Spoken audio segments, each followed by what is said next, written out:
I'm going to describe a bioelectric interface, and I'm going to talk about how this interface allows us to communicate and thus reach new capabilities by taking advantage of the collective intelligence of cells and tissues. And so I view living material as a kind of agential material, meaning that it has agendas, it has problem-solving capacities that already exist that we do not have to engineer, and thus we can take advantage of them. So all of the primary data, the software, the papers, everything is all here, and then my own kind of thoughts about what it means are here if anybody's interested. So here are the main points that I will try to transmit today. First of all, that bodies operate fundamentally on a multi-scale competency architecture, meaning that at multiple scales there are problem-solving subunits that we can take advantage of and communicate with. I'm going to claim that really definitive regenerative medicine is going to require learning to work together with the collective intelligence of groups of cells, not micromanaging the molecular hardware, but communicating novel anatomical goals. I'm going to try to show specifically how endogenous electrical networks in all tissues are a very tractable new interface for using simple triggers to induce very complex downstream desirable outcomes. I'm going to show you some tools for reading and writing these kind of pattern memories. And I'll show you some applications in birth defects, regenerative repair, and a little bit in cancer. But the fundamental message is that to really induce the ability of healing and restoring structure and function, we have to understand the material we're working with, and fundamentally it is an agential material.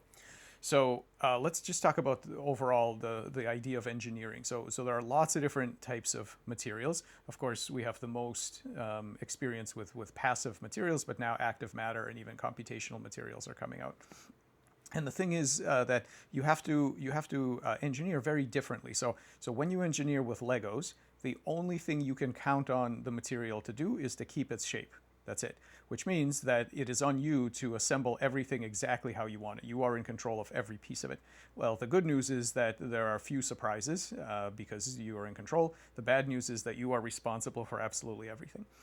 When you're dealing with an agential material, and this is a material that has built-in agendas, problem-solving competencies, learning ability, and so on, something very different happens. Imagine instead of trying to build a tower out of Legos, you're trying to build a tower out of dogs. Well, this kind of strategy is not going to work because if you try to micromanage it and stack them one on top of the other, they'll simply run off. But you can do something more interesting, which is you can train the dogs, in which case they make this tower, but it has an interesting property. When you push it over, they will get back up and reform the tower autonomously. So you gain something interesting. You gain the self-repair capability, but at the price of having a very different way of engineering with this material than you engineer with that material. This comes up a lot in biomedicine and in general in the philosophy of biology, where people argue all the time, are living organisms machines? Are they something else? Well, in medicine, we have both perspectives, because if you have an orthopedic surgeon, they do this kind of thing, and you really want an orthopedic surgeon that believes that your body is a machine, because they have hammers and screws and chisels and things, and they will take advantage of the machine-like properties of the organism. But when they're done with all this, they send you home to heal.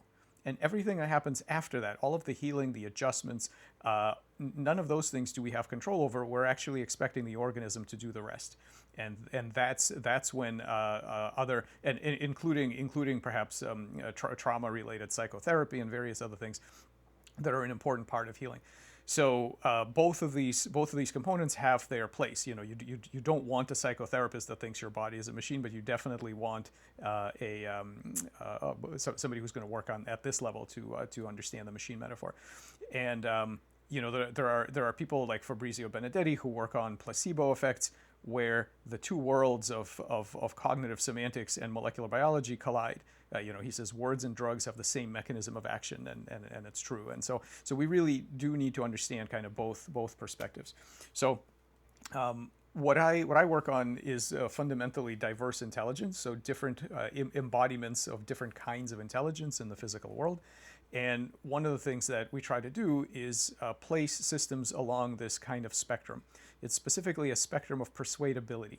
That is, what kind? So this is a very engineering approach, and in fact, my framework is called TAME, T-A-M-E, Technological Approach to Minds Everywhere, and it's very much an engineering kind of take because I think that all of these intelligence and cognition claims are really protocol claims. What you're really saying is, what tools can I use to interact with the system?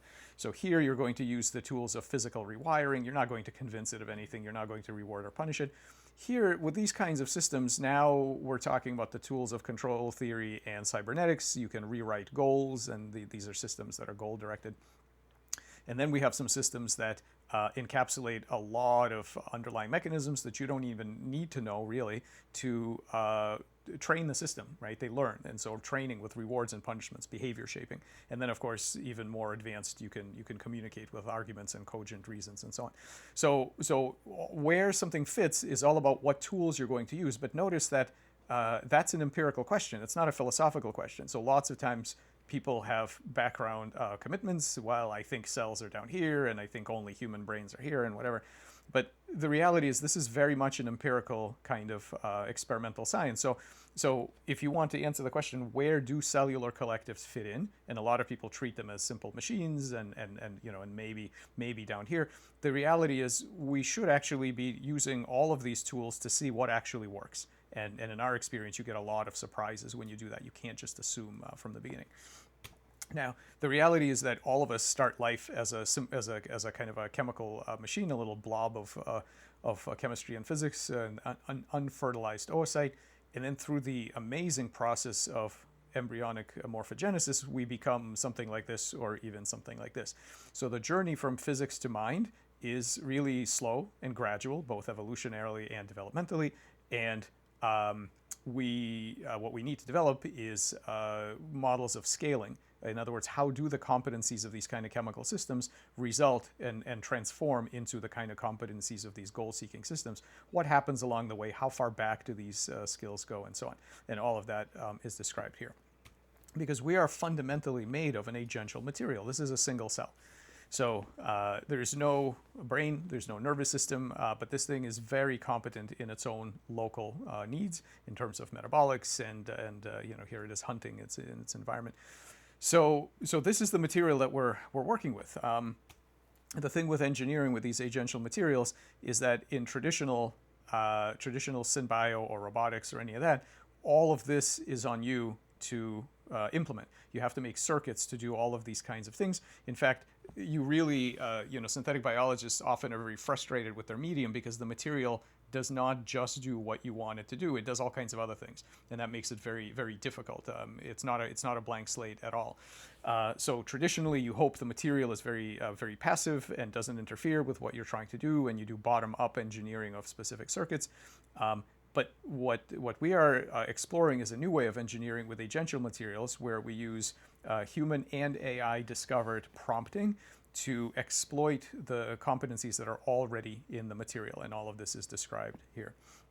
What are some of those properties? Well, the first thing is that I showed you that cell, but actually you don't even have to be a cell to have learning, for example. So we've shown that just gene regulatory networks by themselves, you don't need a nucleus or cell or cytoskeleton. You don't need any of that. Just alone, a small set of molecules which up and down regulate each other is sufficient for 6 different kinds of learning, including Pavlovian conditioning. And that means that what you should be able to do, and this is what we're doing right now, we're building these automated devices to try to train cells for specific responses to drugs. For example, in a kind of Pavlovian assay, where you can do drug conditioning. You can condition one drug on another drug that didn't used to do anything, so kind of molecular placebo. And that has lots of applications in, for example, allowing the use of drugs that you couldn't use by themselves. Let's say they're too strong, too many side effects, whatever. But you can condition their effects on some other much more inert drug and things like that. So by taking advantage of the competencies of the living material at the subcellular, cellular, and tissue level, we can make some interesting advances. The material is actually incredibly plastic. So here's a tadpole.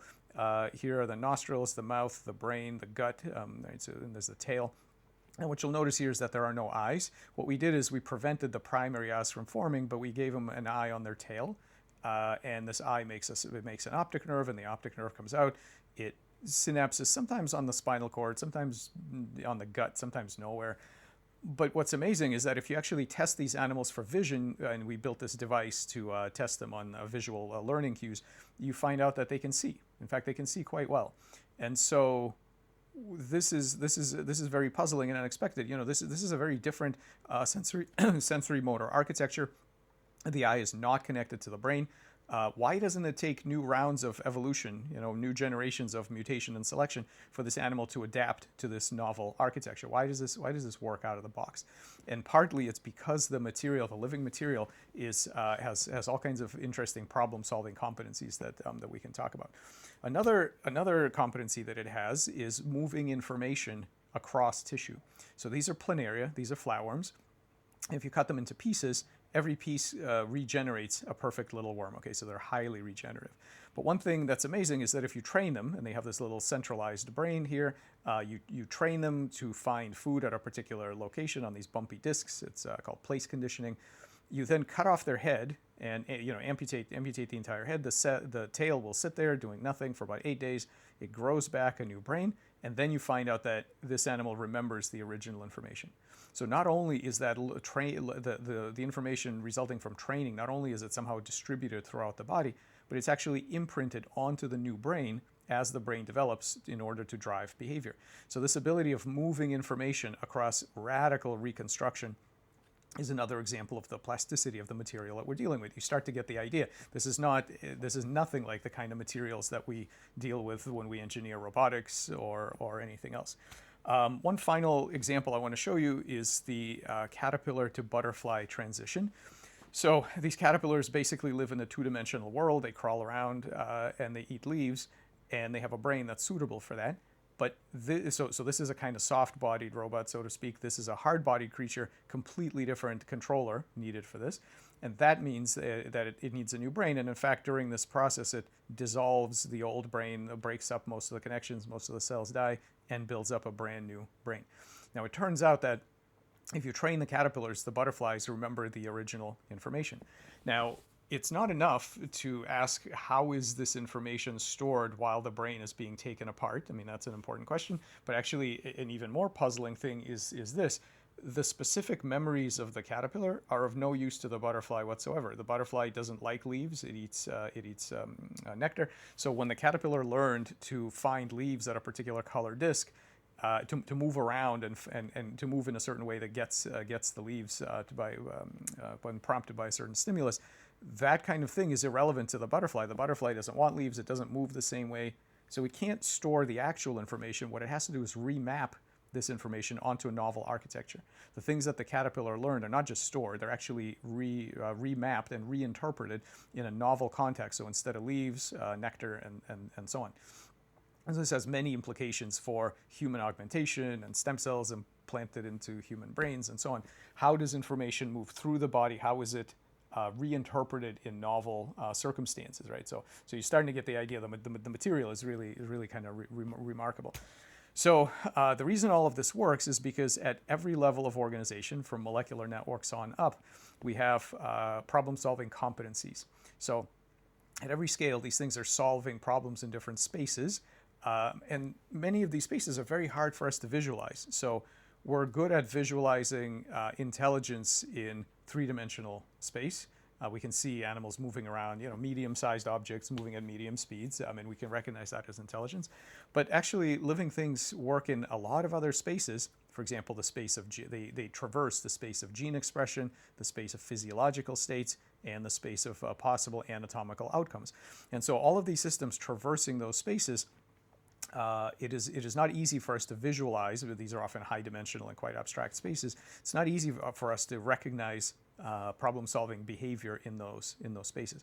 So I want to take one example. I want to spend some time on really diving into one model system that we've developed to study this unconventional collective intelligence. Okay, how do cells work together to solve specific problems? And let's look at this. How do they navigate morphospace? So here's the question. We begin as a set of embryonic blastomeres. Eventually, it gives rise to this amazing thing. This is a cross-section through a human torso. So how did the cells know to build this? I mean, you might say, well, the genome, but we can read genomes. Now, we know that when you read a genome, you don't see any of this. What you see is protein sequences.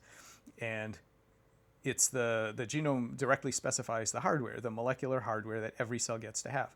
But all of this is the result of the physiology that runs on that hardware. And this shape is not directly in the genome any more than the structure of a termite nest or the exact structure of a spider web is in the genome of these organisms. It is the result of a construction following specific policies, and the policies are not simply put each Lego where it goes. So how do the cells know what to make and when to stop? If something is missing or damaged, how do we repair it? And as engineers, we wonder, past that, we wonder, what else is possible? These exact same cells, what else could they build if we knew how to make them do it? So the way I see the end game of this field is something I call the anatomical compiler. The idea is that someday you will be able to sit in front of a system and you will be able to draw the plant, animal, organ, biobot, whatever structure that you want. And what this thing would do is compile that anatomical description into a set of stimuli that would be given to specific cells to get them to build whatever it is that you want. Okay, so complete control over growth and form. If we knew what we were doing, that is what we would have, and all of this would go away. We would have no more issues with birth defects, traumatic injury, cancer, aging, degenerative disease. If we knew how to convince cells to build specific structures, this would all go away. Now, molecular biology and genetics have been going very well over the last decades. Why don't we have this? Why are we very far away from this? I think it's because what's important here is that this is not a 3D printer. The goal is not to micromanage the cells or the molecules or anything like that. This is fundamentally a translation device. What it's doing is converting your spec as the bioengineer into the goals of the cellular collective so that they are motivated to build exactly this. So what we need is to take advantage of their capabilities to build different kinds of structures, to remap information, to move information through tissues, to reach anatomical goals despite various interventions. And then maybe we'll be able to have some of this. So one thing that really stands in our way is this idea that that the genetics is some kind of a privileged level of control. So let's just look at a simple example. So here's an axolotl. Baby axolotls have little forelegs. Tadpoles do not have forelegs. And what we do in our lab is we make something called a frogolotl. So it's an early embryo that's a chimera between axolotl and frog. Okay? And so now I ask a very simple question. You have the entire axolotl genome. It's been sequenced. You have the entire frog genome. We know what that looks like. Is a frogolotl going to have legs or not? Okay, and so the reality is that there is no current way to even begin to answer that question from the genetics that would tell you what's going to happen in this case. Okay, so what the situation is currently is that we are very good at manipulating this level of information, but what we actually care about is this. We want to understand why do specific structures form, why do they fail to form, why do they overgrow, and so on. And so I think that we are today where in biology and biomedicine where computer science was in the 40s and 50s. Okay, back then, in order to program, this is what you had to do. You had to interface with the hardware directly. You had to rewire the machine to get it to do something different. This is where we are now. All the exciting advances, CRISPR, genomic editing, protein engineering, pathway rewiring, all of these things are at the level of the hardware. And we're getting very good at manipulating the biological hardware, but what we've barely begun to scratch the surface of is the software of life, the actual intelligence, and I mean that quite literally, of the material that we're dealing with. We are engineering with our hands tied behind our back because we are neglecting the special properties of the material. Now, what do I mean by intelligence? I don't mean anything like a human level metacognition where you know you're intelligent and so on. I simply mean what William James meant, which is the ability to reach the same goal by different means. Okay, it's a goal-driven system. It expends energy to reach certain states in some kind of problem space, and it has different degrees of competency or ingenuity in solving problems to get there. So let's talk about this. What kind of collective intelligence do cellular swarms actually have? Well, the first thing you notice about development is that it's very reliable. And so what I'm going to develop is this idea that groups of cells literally implement a collective intelligence, just like we do out of our neurons in our brain. So we are all collective intelligences, but living cells and tissues are a collective intelligence because they solve problems in anatomical space. Now, development is very reliable, but that is not why I call this intelligence. It's not because it's reliable. It is not because it gives rise to complexity. Those are very easy. Reliability and emergent complexity are cheap and easy, and that's not to see in a variety of systems, and that's not what I mean by intelligence. What I mean is William James's definition, which is has to do with problem solving. For example, if you cut an early embryo into pieces, you don't get half bodies, you get monozygotic twins, triplets, and so on.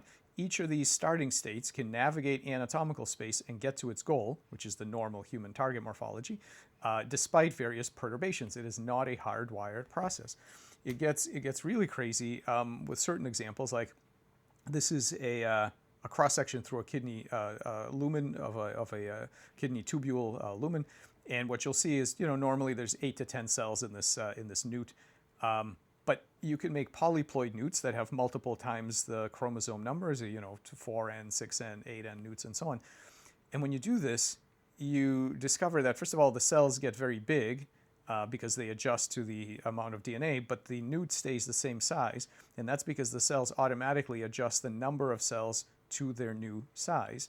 In fact, you can make the cells enormous, where one cell will wrap around itself and still give you the same anatomical structure. But notice something very interesting. This is a different molecular mechanism. This is cell-to-cell communication and tubulogenesis. This is cytoskeletal bending.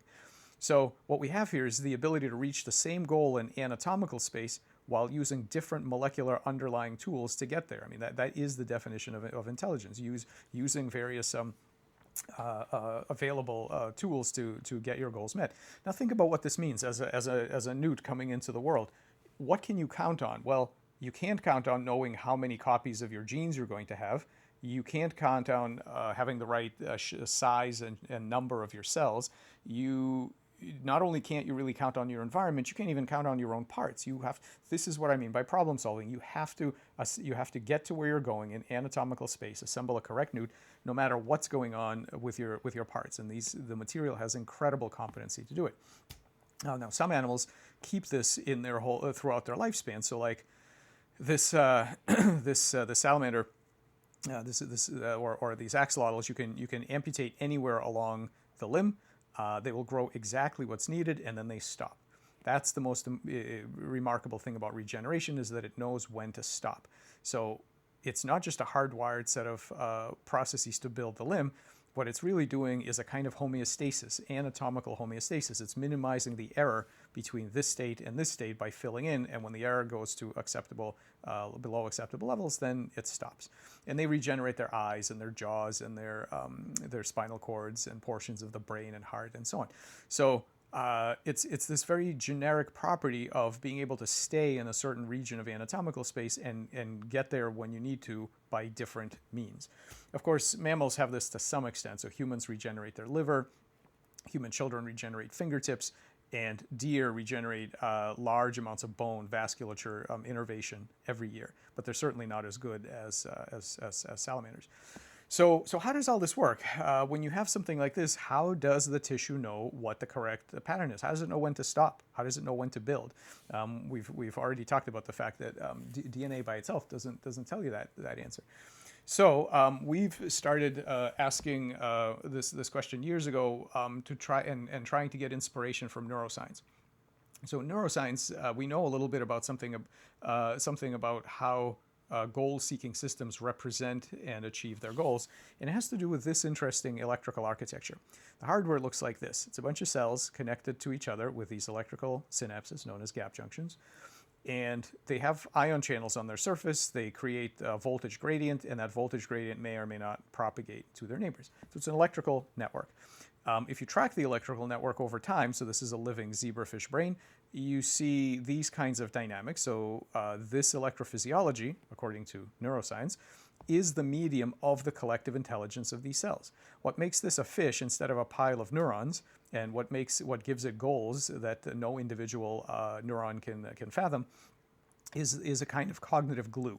That cognitive glue is bioelectricity. It's the fact that these things are connected into an electrochemical network that processes information that enables this to be more than the sum of its parts.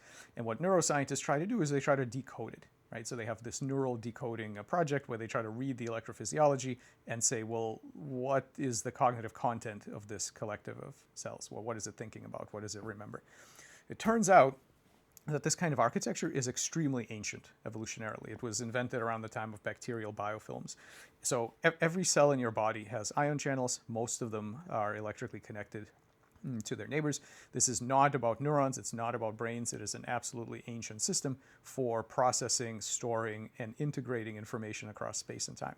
And so we asked, could it be possible that the same, this kind of network not only became sort of evolutionarily adapted to process information about behavior and solve problems in three-dimensional space for animals that run around and do things. But could it be the more ancient function of this is to store morphological information? And could the bioelectrics underlie the collective intelligence of cells that have to solve anatomical problems long before they encounter behavioral problems? So we developed some tools, and the idea was to apply the same neural decoding strategy to non-neural cells. To ask, is neuroscience really about neurons, or is it really about how cognition emerges through electrochemical networks, or in fact other networks, and how that gives us the ability to communicate goals to novel systems? So here are the tools that we developed. First of all, the use of various voltage reporter dyes and proteins to track the bioelectrical conversations that all these cells are having with each other. So think of this as the equivalent of trying to do a brain scan and recording all the electrical states of all the neurons. And then we do lots of computer simulations to try and reconstruct the network and understand its properties. How do these electrical gradients spread? How do they form? How to control them, and so on. I'll show you just a couple of examples. This is a frog putting its face together. So time lapse of an early embryonic Xenobot making its face here. This is one frame out of that video. And what you see here is that you can catch the pre-pattern, the scaffold that tells all the organs where to be. So here's where the animal's right eye is going to be, the mouth, the placodes.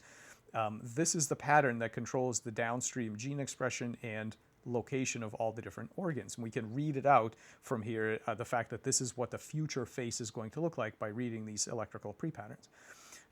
So that's an endogenous pattern, and in fact required for normal morphogenesis. This is a pathological pattern. And so what we've done here is, excuse me, inject a human oncogene into these embryos. Eventually it'll make a tumor, and the tumor will start to metastasize. But in the meantime, the first thing that happens is these cells electrically disconnect from their neighbors. They depolarize and they disconnect. And on a voltage scan, you can see where this is going to be. And in fact, we're developing this as a cancer diagnostic because you can actually see where the cells are going to disconnect. What happens when they disconnect is that they roll back to their ancient unicellular lifestyle. As far as they're concerned, the rest of the body is just environment. They will go where they want. They will reproduce as much as they want. They become amoebas. The thing that makes an organism or an organ out of individual cells is the bioelectrical glue, the ability to form a network that has large-scale goals, such as building specific organs and maintaining them, not the tiny little goals of individual cells. Okay, so this is all about the kind of the monitoring and the reading of the electric code. What about the functional experiments? Because we need to know whether these things are actually doing anything. Are they epiphenomena or are they actually instructive? So in order to manipulate the electric content of these collectives, we don't use any magnets, waves, fields, frequencies, electrodes, nothing like that. We do what neuroscientists do, which is to hack the normal interface that the cells are using to control each other.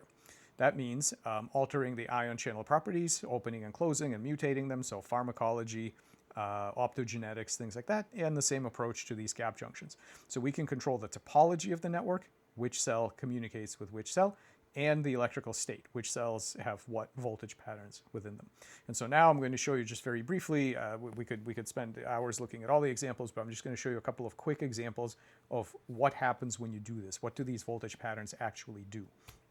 Well, the first thing that you can do is you can try to reproduce that electric phase pattern somewhere else. So I showed you there was a little eye spot, a little voltage spot that says build an eye here. What happens if we put that spot somewhere else? So we can take ion channel RNA, encoding a particular, for example, potassium channel, inject it into cells that are going to give rise to this gut, and we're going to give them this weird voltage pattern that says build an eye. And guess what the cells do? They build an eye. And those eyes have the same lens, retina, optic nerve, all the same components. Now, notice a couple of interesting things from this. First of all, the bioelectric pattern is instructive. If you put the pattern somewhere, it will force the formation of a whole organ.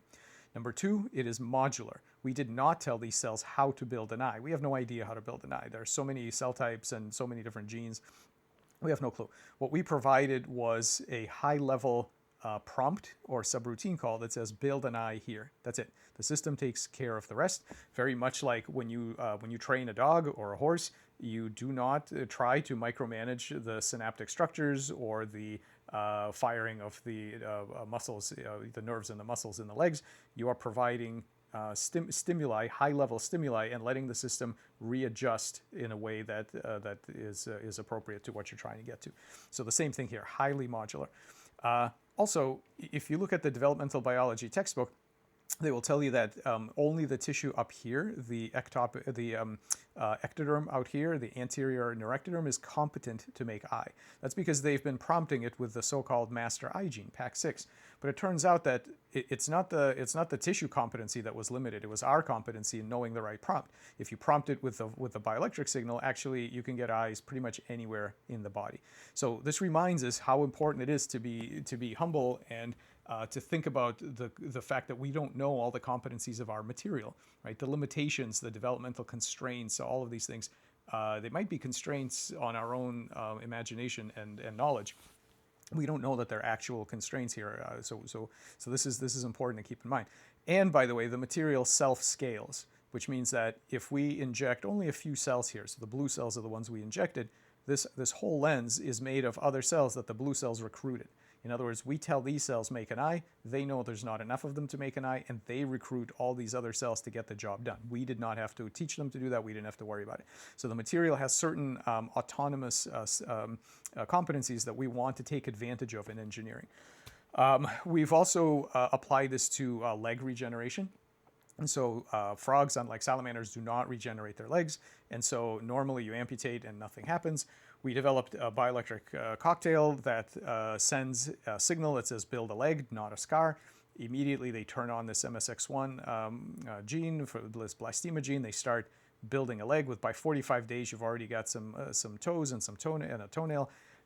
In our most recent experiments, 24-hour stimulation. So the signal, we're sending the signal for 24 hours. This ion channel drug cocktail is there in the wearable bioreactor for 24 hours. You get 1.5 years of leg growth from that, 1.5 years. So again, the idea is not to micromanage it. We're not 3D printing it, no scaffolds, no talking to stem cells. We are telling the collective on day one, go down the leg building route, not the scarring route, and then we take our hands off the wheel. And then eventually you get a pretty respectable leg. And so here I have to do a disclosure because David Kaplan and I, we are scientific co-founders of this company called Morphoceuticals, which is now trying to move that from frog to mammals. And David makes these wearable bioreactors, and then we try to figure out the payload, the ion channel modulators that will trigger leg regeneration.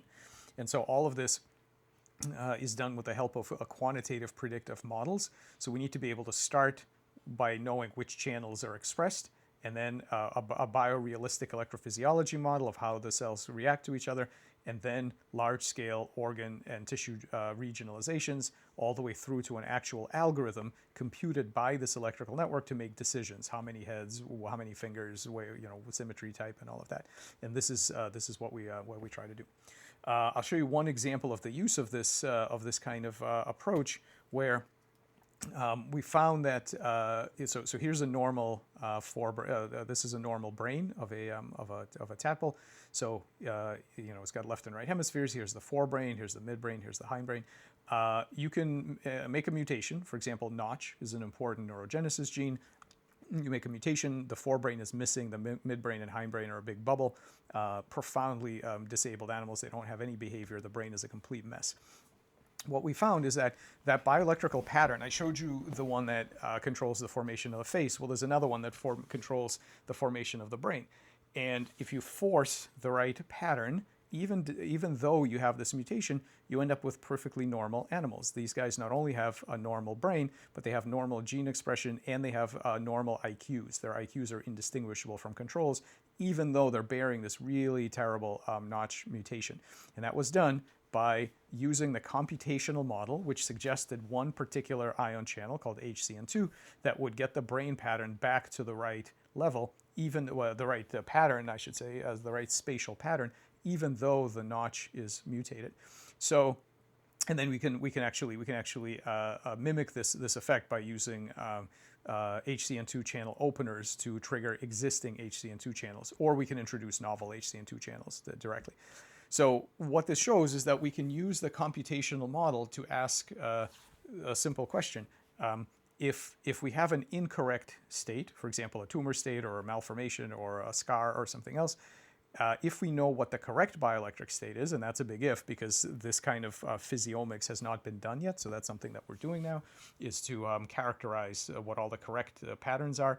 Then you can ask the computational model to say, what channels could I open and close to go from the incorrect state to the correct state? So this is part of this cracking this bioelectric code to understand what are the prompts, the stimuli in this language that are going to motivate the system to build all these complex things we don't know how to build.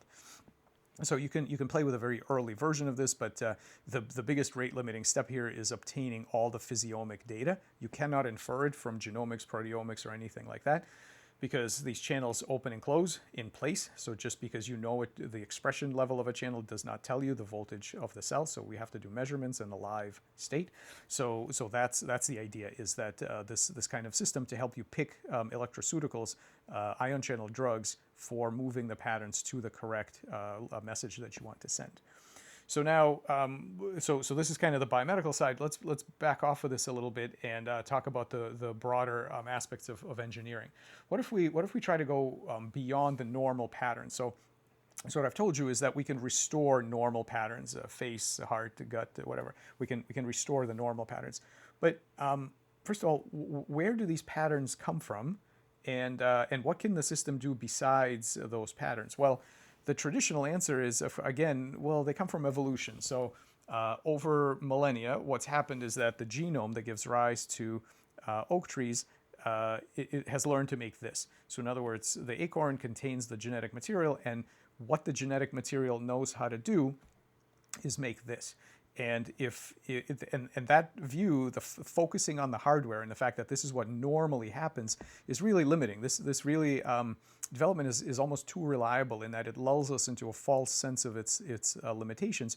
What is the option space actually around this? And Darcy Thompson back in 1917 already understood the amazing concept of an anatomical morphospace of possibilities.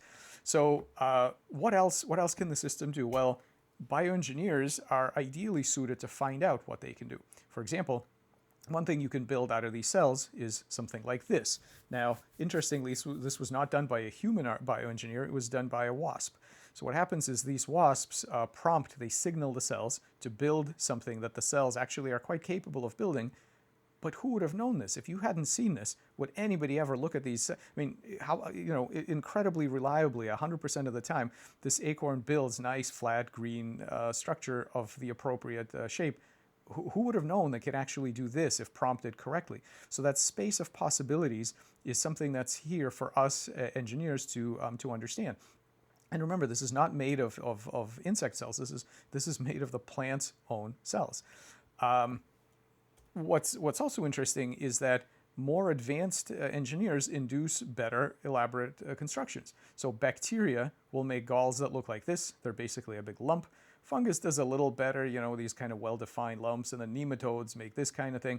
Mites do a little better, but insects can do something. They can make the leaf do something like this. So again, it's this idea that the intelligence of the system and the intelligence of the engineer who seeks to prompt it are tightly linked. You do not see what your material is made of if you either are incapable of it or are sort of closed off to the possibility. there's a real correlation here between what the hacker can do and what the material proves to be capable of. So let's look at a couple of animal examples. What if we take some? Just pause that. What if we? This is a frog embryo. In the cross section, we take some of these epithelial cells off the top and we dissociate them and we put them in a petri dish. Now, a few things could happen. They could die. They could spread out and get away from each other. They could form a two-dimensional model layer. Many things could happen. What they do instead is something very interesting. Overnight, they clump together and they form this little thing. I'll show you in a minute what it does. Let's just look at the individual cells here. So these are the individual cells. Look at this little thing. Okay, so this is just a group of each one of these is one cell. So they move together.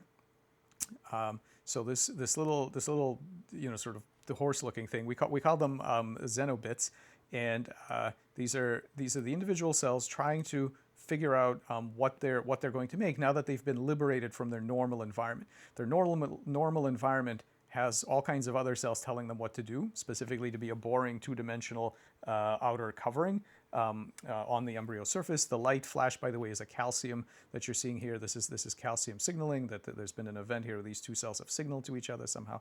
So there's this incredible diversity in these kind of shapes that they make and the way they move.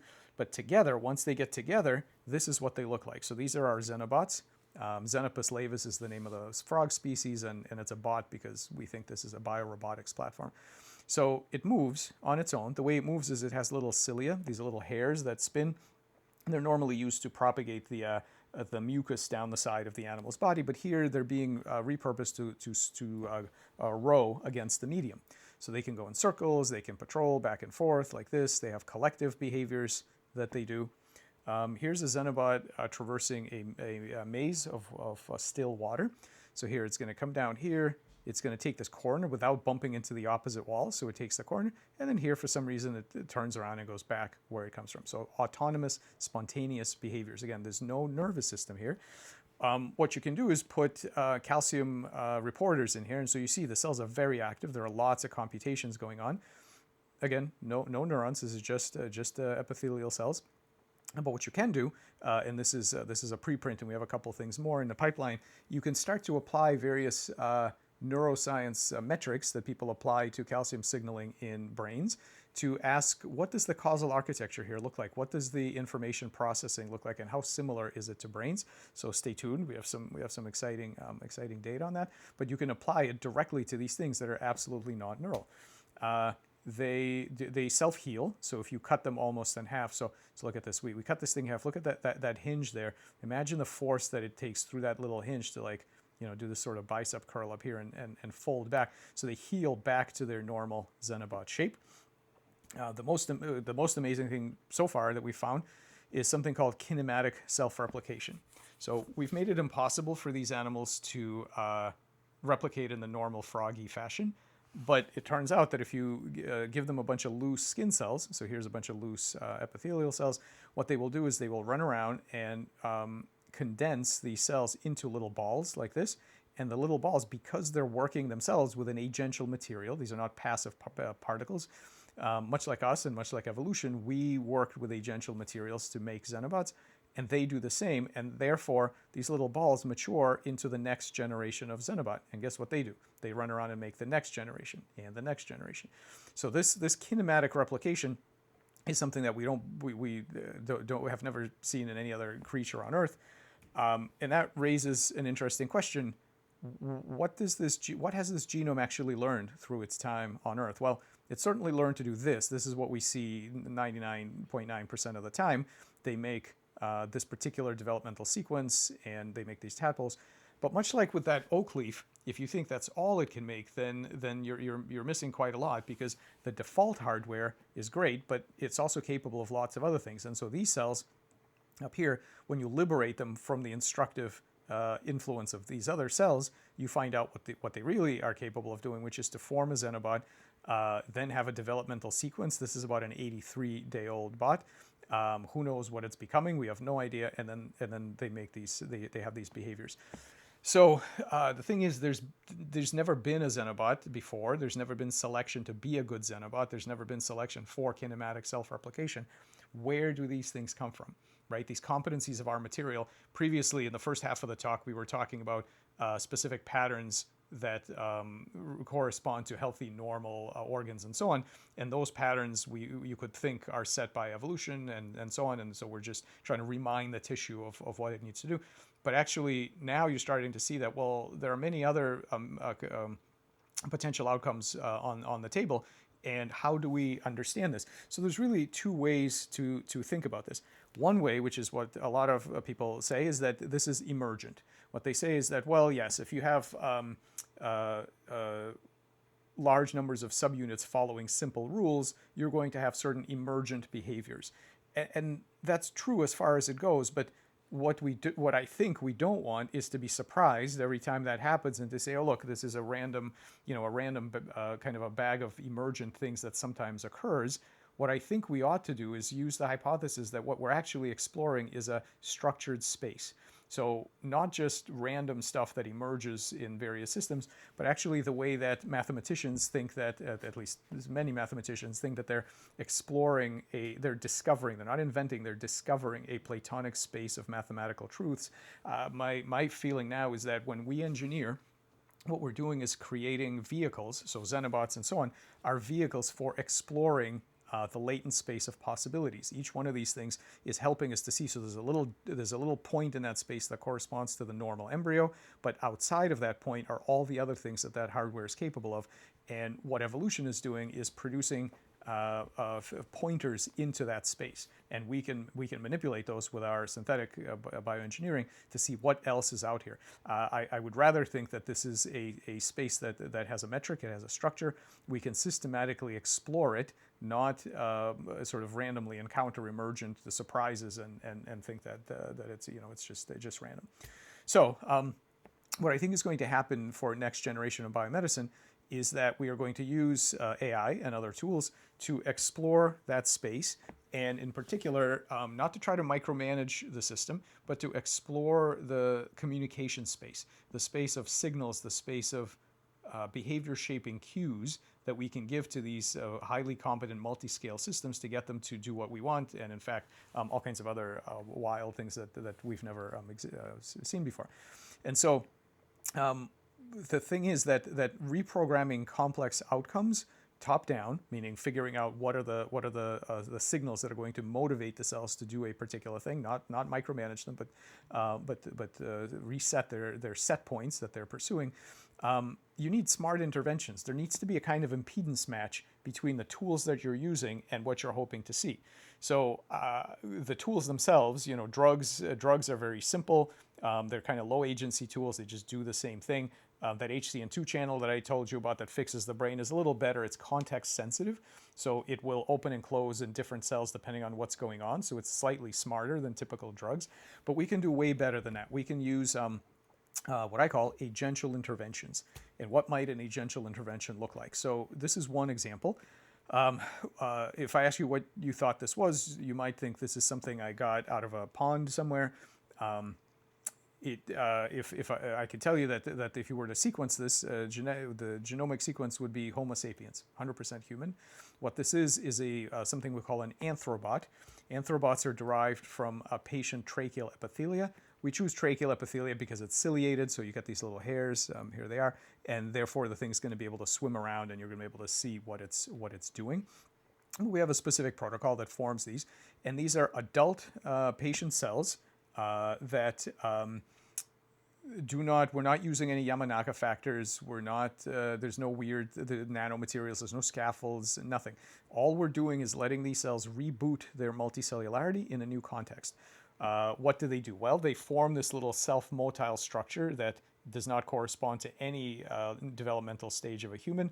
It has thousands of altered gene expression changes, so its transcriptome is completely different than the tissue that it comes from, just because of its new lifestyle. There's nothing physically different about it. Here, this is kind of a cool capability. So these are all human neurons up here. We made a big scratch wound through it, right? So here comes the Anthrobot. They can move on their own through these kinds of wounds. when they accumulate, you get something called a superbot cluster like this. And if you actually lift it up 4 days later, you see that what it was doing under there was knitting the two sides together. Okay, so these Anthrobots got in there, and they for some reason they knitted this together. So two interesting things. One is, who would have thought that your tracheal epithelial cells that sit there quietly in your airway for really long periods of time are actually capable of in a new environment, given the opportunity, are able to have a whole new life as a self-motile novel construct with a novel transcriptome that has these capabilities of healing neuronal wounds. And the second thing is, this neuronal wound thing is that's the first thing we tried. This wasn't experiment 82 out of 1,000 things we tried. This was the first thing. So my guess is that they probably do a lot of interesting things. We just don't know about them. And these are these weird assays. You have to really kind of go outside the box to say, okay, we're gonna take adult patient cells. We're not gonna try to revert them or anything like that. We're gonna see if they want to make a new kind of organism, and what is that capable of, and so what else, really, like, the sky is the limit here in terms of assays. What can we test on these? So I call these an agential intervention because these things are incredibly complex. We have very little hope in the near future of making anything directly as any kind of a biobot or that kind of an implantable device or anything that has the complexity of these cells. They're self-assembling. They come from the same body. They're patient-specific. So if you use them inside the body, you don't need immune suppression or anything like that. But they already have all the priors of inflammation, health, disease states, interactions with bacteria, from the airway and everything. An incredible number of sensors and effectors and amplification is all there, and we can use them to do these kinds of amazing things. But before we do, we need to understand what they're actually capable of on their own. So to finish up here, this is kind of how I see the future of medicine. There are two major categories. This is what the vast majority of work has been done on. So the bottom-up kinds of hardware-focused things like surgery and genomic editing and explicit genetic circuits and so on. But this is an emerging area both for bioengineering and medicine, where I haven't even really talked about this, about behavior shaping, training cells and tissues for specific outcomes. We've talked about this, the discovery of morphoceuticals, and specifically electroceuticals, which are a subset of this, which trigger, use the electrical interface to reset the set points that the cells are working towards, and all kinds of agential implants, of which I think Anthrobots are just the first kind of the first example. So I think, and you can see all of this developed here, that basically what's going to happen is that the future of both biomedicine and bioengineering is going to look a lot less like chemistry and a lot more like a kind of somatic psychiatry.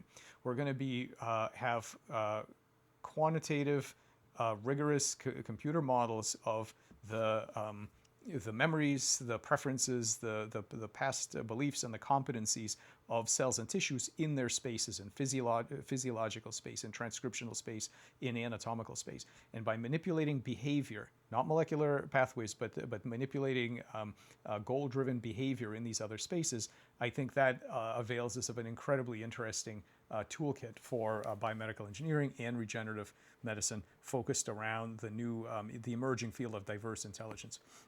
So if anybody wants to dig deeper, these are some of the papers that discuss kind of conceptually the thinking that goes into this area.